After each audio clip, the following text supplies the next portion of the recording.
সারা দেশে আগুন জ্বলে উঠছে, চট্টগ্রাম রণক্ষেত্র। কারণ একের পর এক শিশু ধর্ষণের খবর আসতেছে।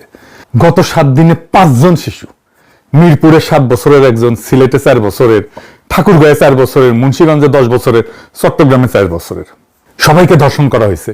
নির্মমভাবে রামিসাকে হত্যা করা হয়েছে। 2019 থেকে 2021 এই 3 বছর আইন এবং সালিশ কেন্দ্র হিসাবেই প্রায় 2778 জন শিশু ধর্ষণের শিকার, যা গত 10 বছরের মোট সংখ্যার প্রায় অর্ধেক। 2020-এ 1018 জন শিশু ধর্ষণের শিকার হয়েছিল হাসিনার আমলেই। আমরা তো 5 জন দেখে হাহাকার করতেছি, তাই না? দেখেন কত কত সংখ্যায় ধর্ষিত হয়েছে। তার মানে ধরেন প্রায় প্রত্যেক 2 দিনে 3 জন করে শিশু ধর্ষিত হইতেছে। ভিকটিমদের বয়স দেখলে স্তম্ভিত হয়ে যাইতে হয়। 49 ছিল 0 থেকে 6 বছরের, 94 জন ছিল 7 থেকে 12 বছরের। চিন্তা করতে পারেন, 103 জন কিশোরী। গত 10 বছরে অন্তত 318 জন শিশু ধর্ষণের পর হত্যার শিকার হয়েছে। হাসিনা মায়া কান্না করতেছে, ওর নাকি খুব কষ্ট হইতেছে, ওর আমলে সবচেয়ে বেশি হয়েছে। দেখেন, দেখেছেন, এইটার তো একটা সামাজিক রাজনৈতিক একটা কারণ আছে, কিন্তু একটা প্যাটার্ন দেখা যাচ্ছে। এই সবগুলো ঘটনা মিলে কিছুদিন ধরে কিছু ঘটনা ঘটতেছে। আমি এক এক করে আপনাদেরকে বলতেছি। শিলং সালাউদ্দিনের একেবারে মাটিতে হুতাই দিছে।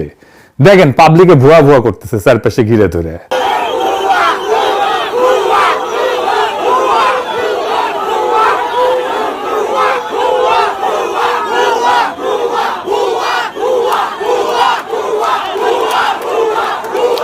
দেখেছেন, একজন স্বরাষ্ট্রমন্ত্রী যে 3 মাস আগে দায়িত্ব নিছে, যে কিনা ডিফ্যাক্টো প্রাইম মিনিস্টার, যে কিনা একজন বিশিষ্ট ইন্ডিয়ান মাল, তারই অবস্থা জ্ঞান। শুধু তাই না, গত পরশু মিরপুর বস্তি উচ্ছেদ করতে গিয়ে পুলিশ যে দাবরানি খেয়েছে তা অবিশ্বাস্য। ঊর্ধ্বশ্বাসে দৌড়াইতেছে পুলিশ আর পাবলিকে পিটাইতেছে।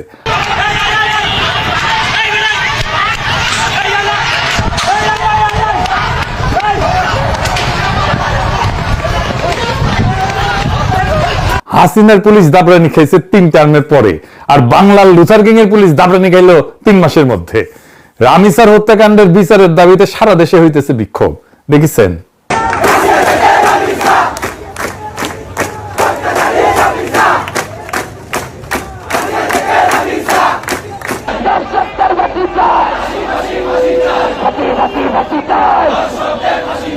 তারা স্লোগান দিয়ে কিন্তু তারা এখানে অবস্থান করছে। তাদের দাবি, তারা দ্রুত রামিসা হত্যার বিচার চাই। কারণ হচ্ছে এই ধরনের হত্যাকাণ্ড, এই ধরনের পাশবিক ধর্ষণের পর হত্যাকাণ্ড, এই ধরনের ঘটনা যদি দ্রুত বিচার না হয়, তাহলে এই ধরনের ঘটনা সারা দেশব্যাপী বিভিন্ন সময় বিভিন্ন জায়গায় ঘটতে থাকবে। যার কারণে তারা এই ঘটনার সুষ্ঠু তদন্ত করে এবং দ্রুত বিচার চায়। এর মধ্যে বাইট স্কুলের ছাত্ররা রণক্ষেত্র বানাইলো। দেখেন, চেয়ারম্যান অপমান করেছে এক ছাত্রীকে, সে ছাত্রী আত্মহত্যা করেছে। দেখেছেন কি অবস্থা করেছে চেয়ারম্যানের। ব্রাইট স্কুলের চেয়ারম্যানের অবস্থা আপনারা দেখতে পাচ্ছেন। উদ্ধার করতে গেলে ব্রাইট স্কুলের চেয়ারম্যানকে শিক্ষার্থী অভিভাবকরা এভাবে মারধর করেন এবং পুলিশ উদ্ধার করতে গিয়ে হিমশিম খান। চট্টগ্রামে কিন্তু কোনো রাজনৈতিক দল নামে নাই, নামছে সাধারণ মানুষ। আমি খোঁজ নিয়ে জানছি, লীগের পোলাপান কিছু ঢুকিছিল এই চান্সে, ওরা তো চান্স নিবেই। কইছিলাম বিএনপি রে যা আসেন ডলা দিয়া ওগরে ওগরে আপার কাছে পেটে দিই না, তখন ওদের ভোট লাগবি, ভোট এখন খাও মারা। এই শিলং সালাউদ্দিনের সব হ্যাডম ফুস করে নিবে গেল। দেখেছেন, এরপর উই আর মন্ত্রণালয় চালাবার পারবি। সে স্টেডিয়ামে যায়, ভুয়া ভুয়া স্লোগান উঠে। সে ভিকটিমের বাসা যায়, ভুয়া ভুয়া স্লোগান উঠে। তার পুলিশ খায় দাবরানি, উই শেষ। রাস্তায় আজ থেকে শিলং সালাউদ্দিনের পদত্যাগের দাবি শোনা যাবে। আমি কয়ে দিলাম, দেখেন আজকে থেকে শুনবার পারবেন। মানুষ উৎসাহ সহকারে সাপোর্ট দিবি। আর এটা শিলং সালাউদ্দিন অ্যাচিভ করেছে জুলাইয়ের সাথে গাদ্দারি কইরা। মানুষ হেভি বিলা হয়ে আছে ওর উপরে। ওকে পাইরা ফেলতে পারলে মানুষ মহামজা পাবি। 1 সপ্তাহ অন্তত 5টা আলাদা ফ্রন্টে সরকারের কর্তৃত্ব চ্যালেঞ্জ হয়েছে, আর এইটা ক্ষমতা নেওয়ার 3 মাসের মধ্যে। এখন দেখেন সরকার একা। ইউনূস সরকার কিন্তু এমন বেড়াঝাড়া করে ফেলে নাই। আমি কইতেছিলাম এই সরকার জনগণের সমর্থন হারাইতেছে দ্রুত, তার ভিজুয়াল সিগন্যাল পাইতেছেন এখন সবাই। দেখেছেন, বাংলার লুথার কিং দেশে ফিরে কইছিল নাগরিকের জন্য নিরাপদ জীবন নিশ্চিত করবে। এটা ছিল তার সেন্ট্রাল স্লোগান। এটা নিদারুণ ভাবে ব্যর্থ হয়েছে। যাই হোক, আমাদের শিশুদের জীবন কেমনে নিরাপদ রাখবো সেটা নিয়ে আলাপ করি। আমরা যদি ডেটা দেখি তাহলে দেখবো মাত্র 3.5% ধর্ষণ মামলা আদালত পর্যন্ত যায় এবং এর মধ্যে মাত্র 0.37% মামলায় শাস্তি হয়। 0.37, 1%ও না, 0.5%ও না। মানে প্রত্যেক 10,000 ধর্ষণে মাত্র 37 জন শাস্তি পায়। 10,000-এ 37 জন, বাকি 9,963 জন মুক্ত।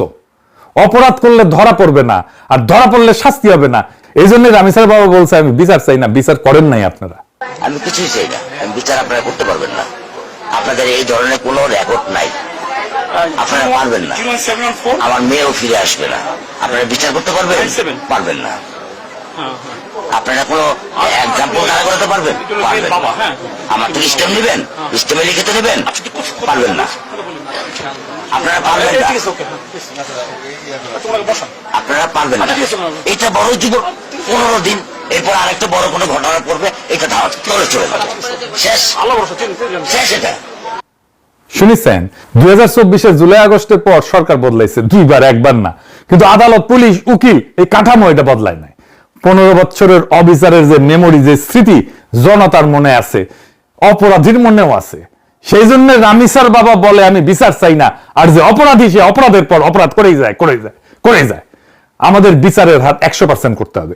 বিচারের এডিটেড ফুটেজ প্রচার করতে হবে, রায় হবে প্রকাশ্যে। বাংলাদেশে বাঙ্গুদের মধ্যে একটা ধারণা আছে দ্রুত বিচার মানে অবিচার। শুনেন সিলম সালাউদ্দিন কি বলে। আমরা এখন মধ্যযুগে নাই, আমরা আধুনিক যুগে। আইন সংস্কারটা একটা চলমান প্রক্রিয়া। সমাজের চাহিদা অনুসারে, সময়ের চাহিদা অনুসারে সকল আইনকে আপ টু ডেট করতে হয়। আবার কিছু কিছু ক্ষেত্রে এটাও চিন্তা করতে হয় যে খুব সংক্ষিপ্ত বিচারের মাধ্যমে আবার অবিচার করা হচ্ছে কিনা। শুনেছেন আমেরিকায় 6 মাসের মধ্যে অধিকাংশ বিচার সম্পন্ন হয় কেন? বাংলাদেশে কেন 5 থেকে 7 বছর লাগবে? আসিয়ার মৃত্যুর পর তদন্তের সময়সীমা 30 দিন থেকে কমায় 15 দিন করছে, এবং বিচার শেষ করার সময়সীমা 180 দিন থেকে কমায় 90 দিন করছে। 90 দিনের মধ্যে বিচার করতে হবে সবগুলো কেসের। মামলা কেন দেরি হয় জানেন? আসেন সেটা একটু দেখি। ফরেনসিক ক্যাপাসিটি সবচেয়ে জরুরি, এবং এটা নিয়ে কেউ কথা বলে না। বাংলাদেশের ন্যাশনাল লেভেলে একটাই ডিএনএ ল্যাব আছে, ঢাকা মেডিকেলের NFDPL। 2006 থেকে মার্চের 2025 পর্যন্ত প্রায় 35,000 স্যাম্পল আসছে 10,885টা মামলা থেকে। 35,000 স্যাম্পল 10,885টা মামলা থেকে। তার মানে একটা মামলা থেকে 3টার মতো স্যাম্পল আসছে, যার মধ্যে 65% হইতেছে ধর্ষণের মামলা। সিআইডির একটা আছে আলাদা। এই দুইটা দিয়া পুরা দেশের কাজ চলে। ফলাফল কি? 2024-এর শেষ পর্যন্ত 789টা মামলার তদন্ত আটকায় আছে শুধুমাত্র ডিএনএ রিপোর্টের জন্য। তাইলে চিন্তা করেন, শুধু ডিএনএ রিপোর্টের জন্য মামলা আটকে আছে বছরের পর বছর। ভিকটিমই মারা যায়, সাক্ষী পাল্টায়, আসামি জামিনে বাইরে হয়ে যায়। আর দেখেন এপ্রিল 2025-এ নতুন অর্ডিন্যান্স করছে, ধর্ষণ মামলায় ডিএনএ টেস্ট বাধ্যতামূলক রাখা হয় নাই, যেটা 2020 সালে সংশোধনীতে বাধ্যতামূলক রাখা হয়েছিল। তার মানে বিচারের ভিত্তিতে উঠাই দিল ইউনূস সরকার। কেন? কারণ ল্যাব নাই, রিপোর্ট নাই। তাহলে আইনি বাধ্যবাধকতা থাকলে তো মামলা চলে না। সমাধান কি হওয়া উচিত ছিল? সমাধান ছিল ল্যাব বানাও। সমাধান কি হলো? আইনি তুলে দাও। মহা মজার মজা। এই হইতেছে আসিফ নজরুলের কাজ। আমাদের প্রত্যেকটা বিভাগে একটা করে মোট 8 থেকে 10টা পুরোপুরি সজ্জিত ফরেনসিক ল্যাব দরকার। 15 দিনের মধ্যে ডিএনএ রিপোর্ট আসতে হবে। আর কি করতে হবে? জাতীয় সেক্স অফেন্ডার রেজিস্ট্রি করতে হবে। যাদের শাস্তি পায়, যে সমস্ত অপরাধী, ওরা পাবলিক ডেটাবেজ, ওদের নাম, ছবি, ঠিকানা, অপরাধের ধরন, এগুলো সব থাকবে। স্কুলে চাকরি দিতে গেলে, মাদ্রাসায় হুজুর রাখতে গেলে, গৃহশিক্ষক রাখতে গেলে, বাসা ভাড়া দিতে গেলে, এতিমখানায় কেয়ারটেকার রাখতে গেলে, দারোয়ান রাখতে গেলে চেক করা যাবে। ইন্ডিয়ায় আছে NSDO বলে, আমেরিকায় আছে, আমাদের কেন থাকবে না? আর একটা জিনিস, শিশুদের উপরে যারা যৌন নির্যাতন করে তারা ভিকটিমের পরিচিত, বাসায় অ্যাক্সেস আছে, বা শিশু চেনে এমন কেউ। এটা সামলানোর জন্য কি করা লাগবে? অপরাধী পরিবারকে পাবলিক করে দিতে হবে। অপরাধ নিশ্চিত হবে, পরিবারকে পাবলিক করে দিতে হবে, ভিকটিমকে না।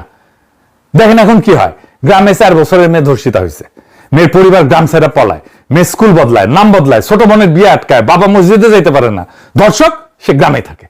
তার পোলা একটা স্কুলে পড়ে, তার মেয়ের বিয়ে হয়, পোলার বিয়ে হয়, জীবন চলে। এটা কোনো অ্যাক্সিডেন্ট না, দুর্ঘটনা না, এটা একটা সিস্টেম। ইজ্জতের দাম দেয় ভিকটিম, ধর্ষক না।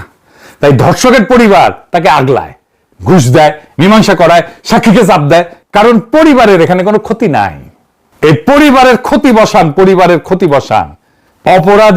অপরাধ নিশ্চিত হইলে, শাস্তি হইলে ধর্ষকের নাম, ছবি, ঠিকানা পাড়ার মোড়ে বোর্ডে বোর্ডে টাঙাই দিতে হবে। 10 বছর ধরে থাকবে ওখানে। বাবার নাম, ভাইয়ের নাম, পোলার নাম সব, মায়ের নাম সব। পোলার স্কুলে নোটিশ যাবে ওর বাপ ধর্ষক, ভাইয়ের অফিসে নোটিশ যাবে যে ওর ভাই ধর্ষক। ওয়েবসাইটে সার্চ দিলে প্রথমেই আসবে এইটা, ধর্ষকের পুরা পরিবার মানুষ জানবে এইটা ধর্ষক পরিবার। গ্রামে যেমন ডাকাত পরিবার থাকে না, এরকম ধর্ষক পরিবার থাকবে পাড়ায়, আমরা জানবো যে এই হচ্ছে ধর্ষক পরিবার। এতে কি হবে? 3টা কাজ হবে। 1, পরিবার নিজেই পাহারা দিবে তখন এরকম কারো খেসলত থাকলে। 2, লজ্জা এটা উল্টায় যাবে। এখন লজ্জা যায় নিচের দিকে, মেয়ের শরীরে, মেয়ের পরিবারে, এখন যাবে উপরের দিকে, ধর্ষকের পরিবারে। 3 নাম্বার, ভিকটিম মাথা তুলে হাঁটবে। ধর্ষকের বাবা মসজিদে যাইতে পারবে না। বাংলাদেশে শিশু ধর্ষণের সমস্যা আইনের না, সমাজের। আইন আছে, করা আইন আছে, কাজ করে না কেন? কারণ সমাজ ধর্ষককে আগলায় রাখে, পরিবার ধর্ষককে আগলায় রাখে। সমাজ আগলায় কেন? কারণ আগলানোয় সমাজের কোনো নিজের খরচা নাই তো, সমস্যা নাই তো, খরচা বসান ওইখানে। ধর্ষকের পরিবারকে ধরেন, বংশকে ধরেন, পাড়াকে ধরেন, সবাইকে দায়ী করেন। এটা কোনো নতুন বুদ্ধি না, এটা জুডোর প্র্যাকটিস। প্রতিপক্ষের জোরে প্রতিপক্ষের বিরুদ্ধে ফেরায় দেওয়া। এই সমাজের জোর কোথায়? সম্মান একলার না তো, গোটা বংশের। লজ্জা একলার না, গোটা পরিবারের। তাহলে অপরাধের দায় কালেকটিভ হোক। যেই সমাজে সব ভাগাভাগি, সেই সমাজের দায়ও ভাগাভাগি করতে হবে। এটা ছাড়া অপরাধ কোনোদিন থামবে না। আমাদের শিশুদের রক্ষা করার জন্য এর চাইতে উত্তম কোনো পথ নাই, এই পথ গ্রহণ করতে হবে। আর এই অপদার্থ স্বরাষ্ট্রমন্ত্রী ইন্ডিয়ান মাল শিলন সালাউদ্দিনকে